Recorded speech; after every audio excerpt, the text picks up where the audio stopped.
Então vamos lá, galera. Começamos a falar sobre os recursos. Agora, na nossa dica de número 58, nós vamos falar sobre o chamado juízo de admissibilidade e juízo de mérito dos recursos. O que são esses dois juízos de admissibilidade e mérito? São duas análises feitas no julgamento dos recursos. Quando nós recorremos, nós alegamos a existência de algum vício, como já foi visto, ou um erro em judicando ou erro em procedendo.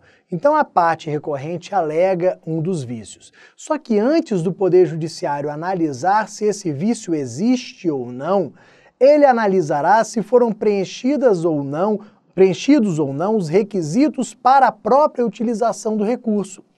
Antes de saber se o vício existe ou não, o Poder Judiciário vai verificar se eu interpus corretamente ou não o recurso.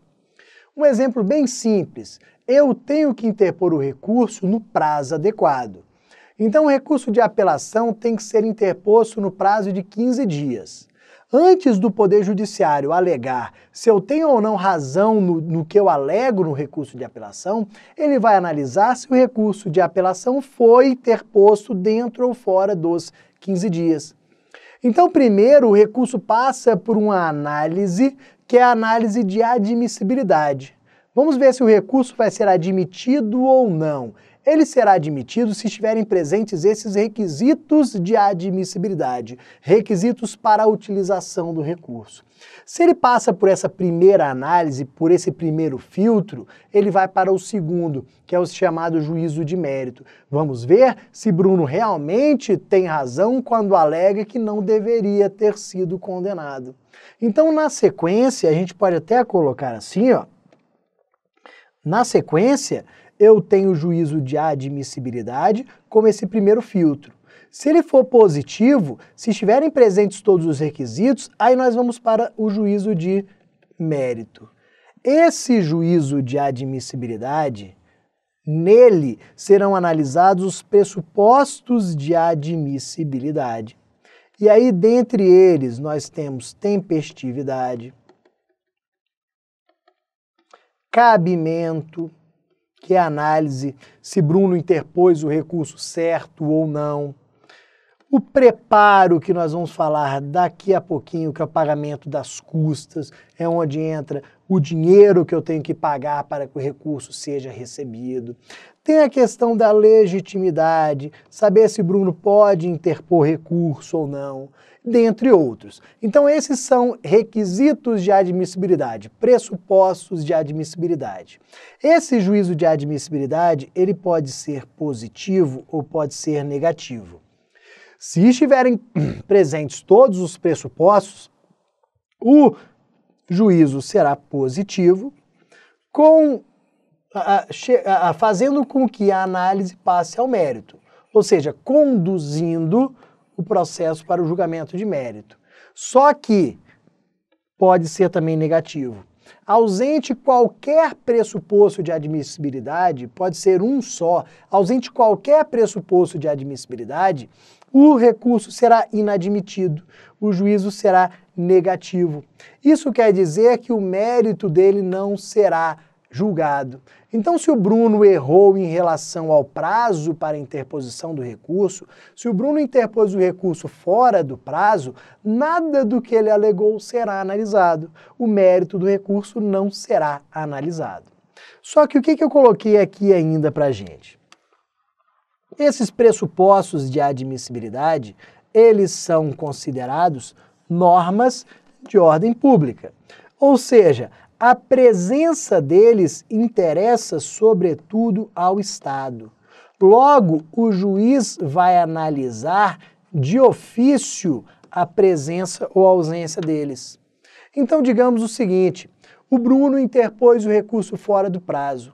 O juiz, para reconhecer a ausência desse requisito, ele não precisa de requerimento de ninguém. Ele vai entender por ele, sem requerimento, que o recurso é intempestivo, fora do prazo, e vai inadmiti-lo. Então, ser norma de ordem pública significa poder ser reconhecida de ofício. E mais, além do juiz atuar de ofício, se a matéria é de ordem pública, sobre ela não há preclusão.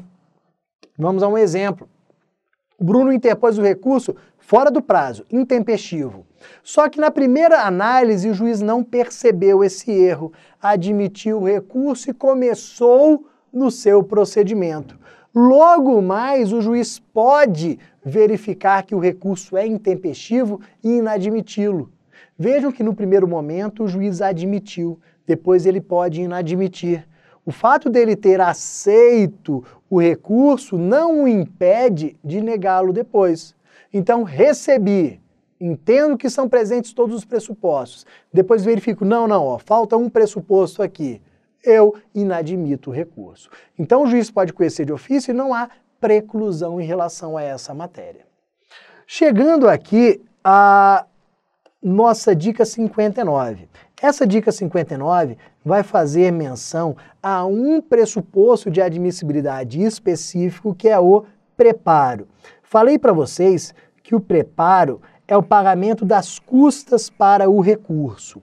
Ou seja, para que o meu recurso seja recebido, processado e julgado, eu tenho que pagar por isso. Eu pago as custas processuais relacionadas ao procedimento do recurso. As custas do recurso recebem o nome de preparo. Eu realizo o preparo para que o meu recurso seja julgado. A realização do preparo está disciplinada no artigo 511 do CPC. Esse artigo 511 traz duas situações bem diferentes: ausência e insuficiência do preparo. São situações totalmente diferentes e que trazem consequências igualmente diferentes.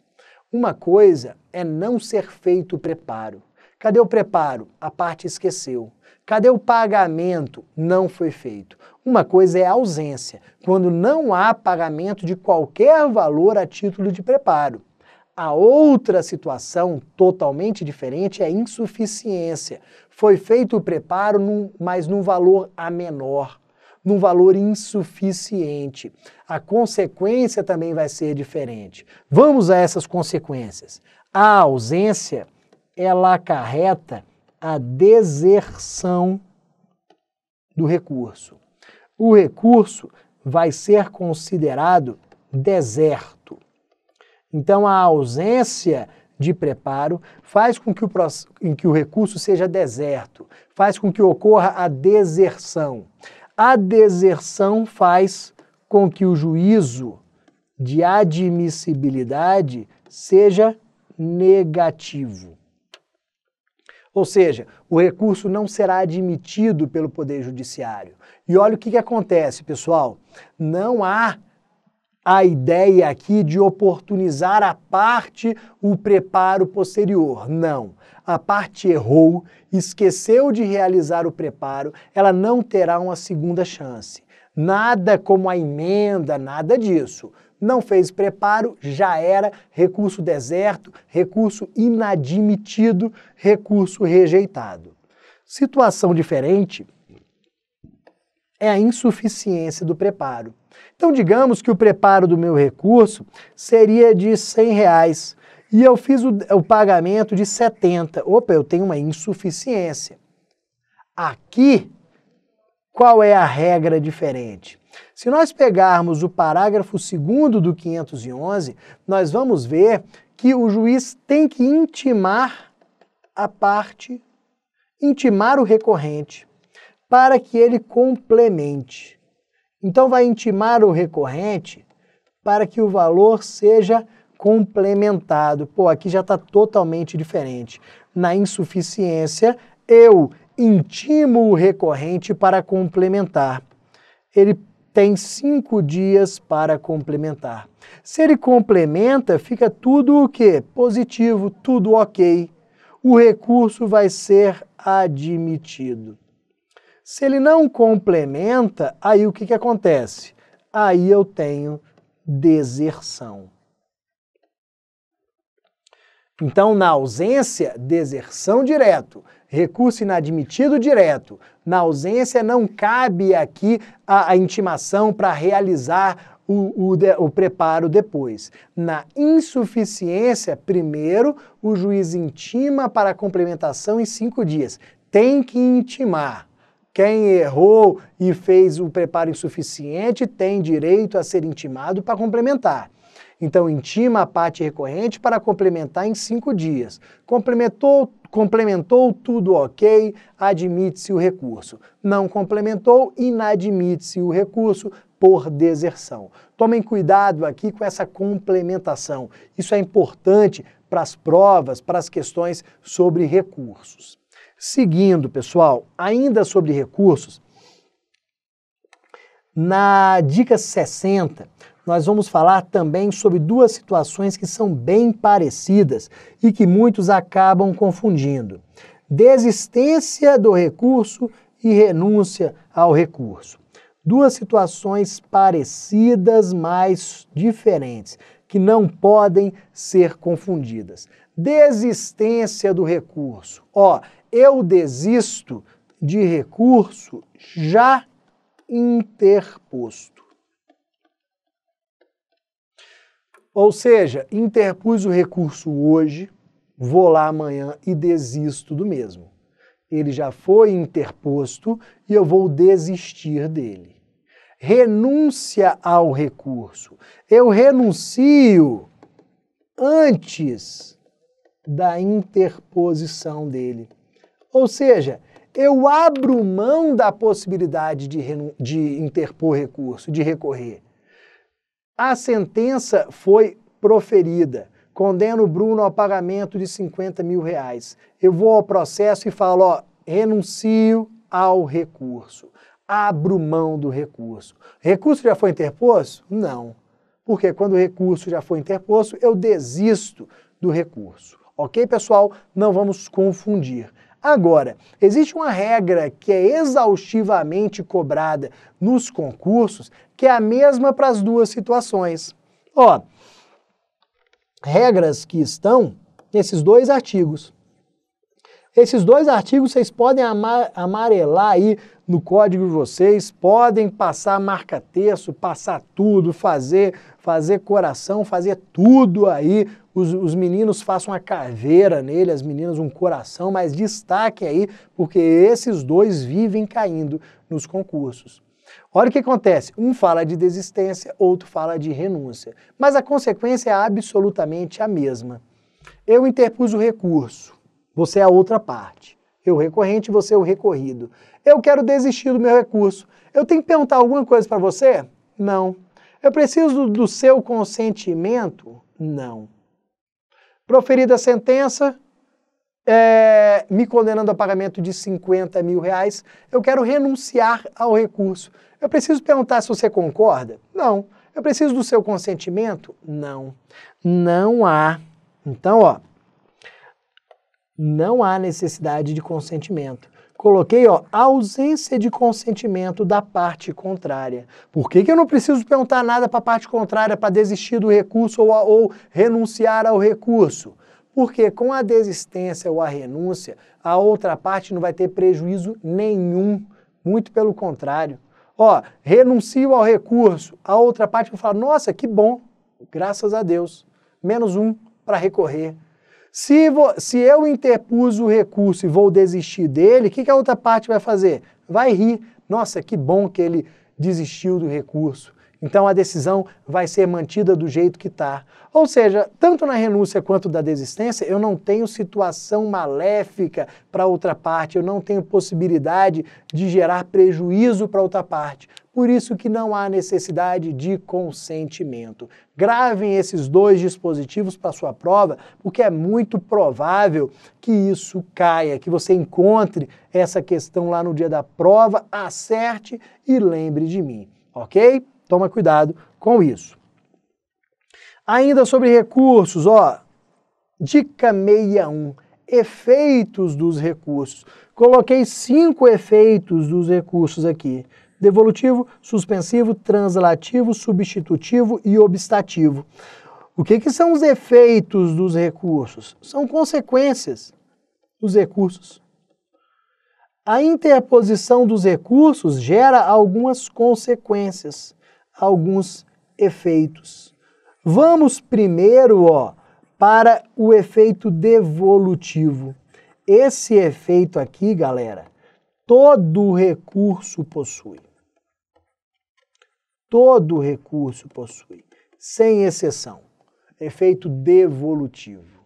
Esse efeito devolutivo, ele consta no artigo 515 do CPC. Lendo o 515 do CPC, você vai ver o seguinte, que o recurso devolve ao tribunal, ao Poder Judiciário, na análise da matéria. Então, quando eu interponho o recurso, eu devolvo a apreciação da matéria ao Poder Judiciário. Como assim? Vamos fazer uma analogia com um carro. Meu carro está engasgando, levo lá na oficina. Diz o mecânico que ele ficou bom. Aí começa a andar com ele, ele começa a engasgar de novo. O que eu faço? Devolvo o mecânico. Não ficou bom não. Reanalise aí a situação. Isso acontece com o Poder Judiciário. Eu acho que eu tenho direito a receber, deixa eu ver, R$1 milhão de dano moral. Ajuízo a ação. O juiz fala o seguinte, você até tem direito ao recebimento de danos morais, mais R$10 mil. Essa decisão tá boa para mim? Não. Assim como o carro engasgando. O que eu faço? Devolvo ao Poder Judiciário. Recorro falando, Poder Judiciário, analise novamente aí porque essa decisão está errada. Eu tenho direito a receber mais, eu tenho direito a receber R$1 milhão. Então, por meio do efeito devolutivo, eu devolvo a apreciação da matéria ao Poder Judiciário. Além disso, efeito suspensivo. Qual que é a ideia do efeito suspensivo aqui, pessoal? O ato de recorrer suspende a eficácia da decisão. Como assim? Suspende os efeitos, a eficácia da decisão. Vamos lá, vamos fazer um exemplo aqui. Vem a sentença e me condena ao pagamento de R$50 mil. Os velhos R$50 mil. Eu interponho o recurso de apelação. Esse recurso de apelação, regra geral, ele possui o efeito suspensivo. Ele suspende os efeitos da sentença. A parte contrária vai poder fazer alguma coisa? Vai poder, por exemplo, tentar receber esses R$50 mil? Não. Ela pode brigar para que Bruno pague logo os R$50 mil? Não. Porque como eu interpus o recurso de apelação suspendeu os efeitos da sentença, porque ele possui, regra geral, o efeito suspensivo. Só que existem situações e existem recursos que não possuem efeito suspensivo. Vamos dar um outro exemplo aqui, uma situação que não teria efeito suspensivo. Pensem que essa sentença, ela condenou ao pagamento de alimentos. Vem a sentença e determina o pagamento de alimentos no valor de R$1.000 mensais. O condenado, o pai aqui, ele vem e interpõe o recurso de apelação. Olha o que acontece. Nessa hipótese, de acordo com o artigo 520 do CPC, a apelação ela não possui efeito suspensivo. Então você pode estar pensando aí, então a sentença já vai produzir efeitos. Isso mesmo. Mesmo que o pai interponha o recurso de apelação, a sentença que condenou ao pagamento de alimentos já começa a produzir efeitos. Ou seja, o pai tem que pagar esses R$1.000 mensalmente. Mas ele recorreu, mesmo assim, ele tem que pagar os R$1.000. Ela já está produzindo efeitos.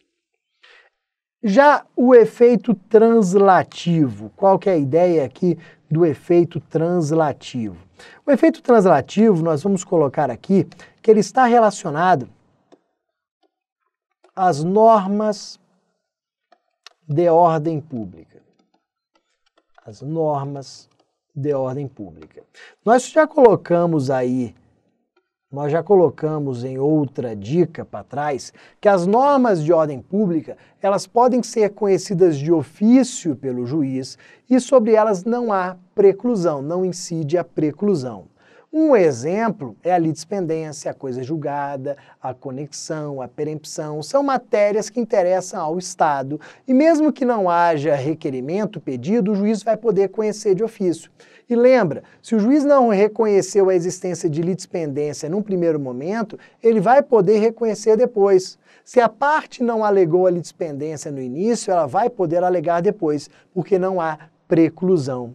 E aí olha o que aconteceu, pessoal. Vamos ao desenho aqui. O processo tramitou em primeiro grau todo, até sentença. O juiz de primeiro grau não percebeu a existência de litispendência, a parte também não alegou esse vício. E aí houve a sentença. Da sentença foi interposto o recurso de apelação.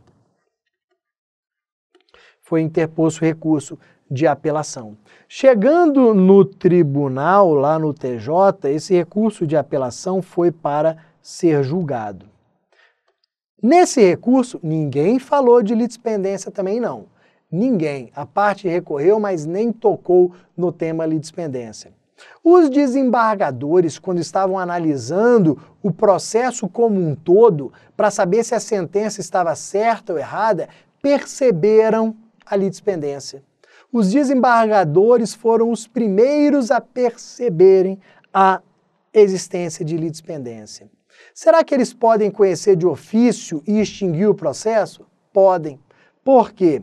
Um dos efeitos dos recursos é transferir automaticamente a análise dessas matérias de ordem pública para o tribunal.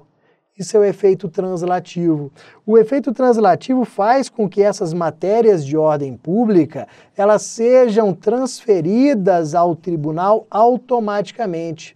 Mesmo que ninguém alegue a existência de litispendência, o tribunal poderá analisar, reconhecer e extinguir o processo sem resolução de mérito, já que o recurso de apelação fez, por meio do efeito translativo, com que tal matéria subisse ao tribunal e fosse analisada. Depois, efeito substitutivo. O efeito substitutivo ele consta no artigo 512 do CPC. E a ideia ela é bem simples. Por meio do efeito substitutivo, nós temos que o julgamento proferido pelo tribunal vai substituir a decisão recorrida. Como assim? A decisão era a sentença.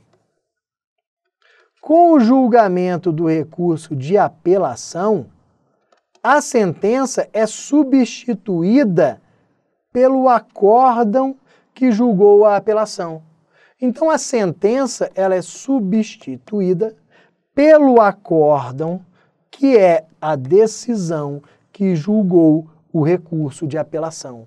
Então esse é o efeito substitutivo. O julgamento do tribunal no recurso substitui a decisão recorrida. E aí, por fim, nós temos o efeito obstativo. O efeito obstativo está ligado à coisa julgada. Então, o efeito obstativo está ligado à coisa julgada.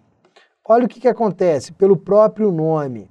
O fato de se interpor o recurso obsta a formação da coisa julgada, impede a formação da coisa julgada. Então, a interposição de recurso obsta a formação da coisa julgada. Se eu não interpuser recurso, haverá formação da coisa julgada. Se eu interpuser recurso, não. Ela estará obstada. Mesmo que provisoriamente, mesmo que a gente saiba que um dia não vai ter mais nenhum recurso a ser interposto e a coisa julgada será formada. Mas obsta a formação dela, pelo menos enquanto o recurso estiver pendente de julgamento. Então essa é a ideia do efeito obstativo. Ok? Então estudamos aqui, mesmo que só para relembrar, os 5 efeitos dos recursos, os efeitos que caem nas provas. E ainda dentro de recursos, nós vamos falar sobre o julgamento deles. Como é que se dá o julgamento dos recursos? Novamente, nós temos aqui uma regra geral e uma situação excepcional.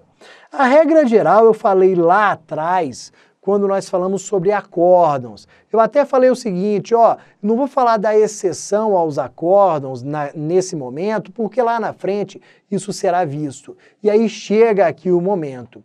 Nós vamos ver agora o julgamento chamado regra geral e o julgamento excepcional. Regra geral, galera, olha o que acontece. O julgamento, ele é colegiado. Então, os recursos e todas as ações que tramitam nos tribunais, elas são julgadas de forma geral, regra geral, por um colegiado. É o que eu tinha falado para vocês lá atrás, ó. Foi proferida a sentença. Quem proferiu essa sentença? Um único juiz. Eu interpus recurso.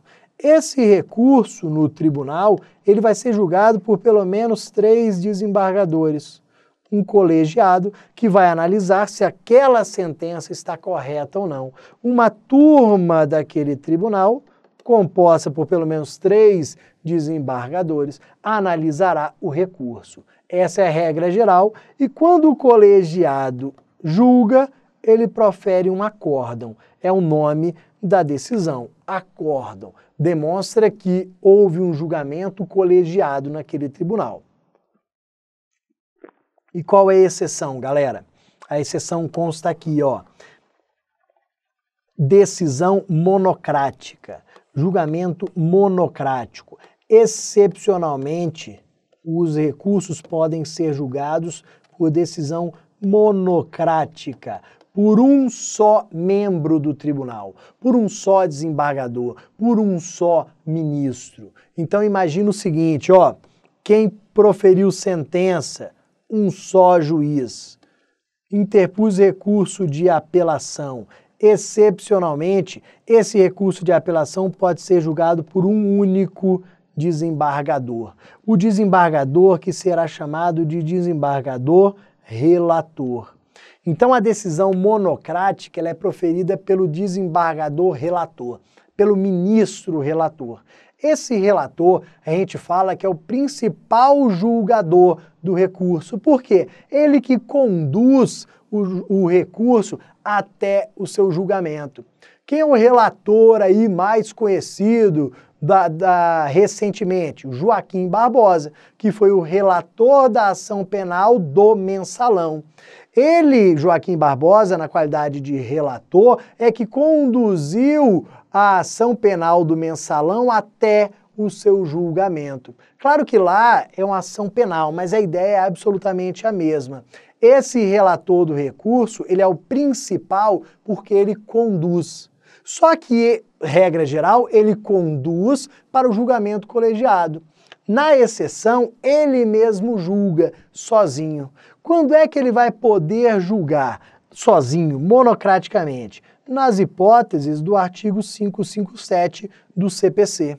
Quais são essas situações de decisão monocrática? Vamos lá. Antes até de falar das situações de decisão monocrática, vamos deixar claro o seguinte, que a decisão monocrática, ela tanto pode ser de favorável ou desfavorável. Ou seja, o relator pode dar provimento ou improvimento ao recurso. Tanto ele pode julgar procedente quanto improcedente o recurso. Nós temos lá o artigo 557 do CPC, que permite as duas situações. Mas vejam, ó, quando é que as decisões monocráticas podem ser proferidas? Lendo o artigo 557 do CPC, nós vamos perceber o seguinte, ó, a primeira hipótese é em relação ao juízo de admissibilidade. Se o relator, realizando o juízo de admissibilidade, perceber que o recurso é intempestivo, que falta preparo, que a parte é ilegítima, que não é o recurso adequado, ele mesmo, monocraticamente, nega admissão a esse recurso. Então, ó, faltando pressuposto de admissibilidade, ele, relator, sozinho, por meio de decisão monocrática, julga o recurso. Só que vamos lá, além de juízo de admissibilidade, pode ser de mérito também. Vejam que existem situações que já foram tão julgadas pelo Poder Judiciário que já existe jurisprudência sobre elas. Existem situações em que a gente já sabe qual será o resultado provável da ação, porque já tem jurisprudência do próprio tribunal, já tem jurisprudência do STJ, do Supremo, já tem muitas vezes súmula em relação àquela matéria. Então, nessas situações em que já haja jurisprudência, súmula do próprio tribunal ou dos tribunais superiores, o relator pode julgar sozinho, monocraticamente. Então ele não vai perder tempo levando o julgamento para o colegiado, já que, em tese, se trata de um julgamento mais simples, já que aquela situação já foi decidida várias vezes pelo próprio Poder Judiciário. Então, nessas situações, nós temos o julgamento monocrático. O que nós vamos ver daqui a pouquinho, ó? Nós vamos começar no próximo vídeo a falar na dica 63 dos recursos em espécie. Então, por enquanto, nós estávamos falando de teoria geral dos recursos. Agora, no próximo vídeo, nós começaremos a parte de recursos em espécie. Então, daqui a pouquinho.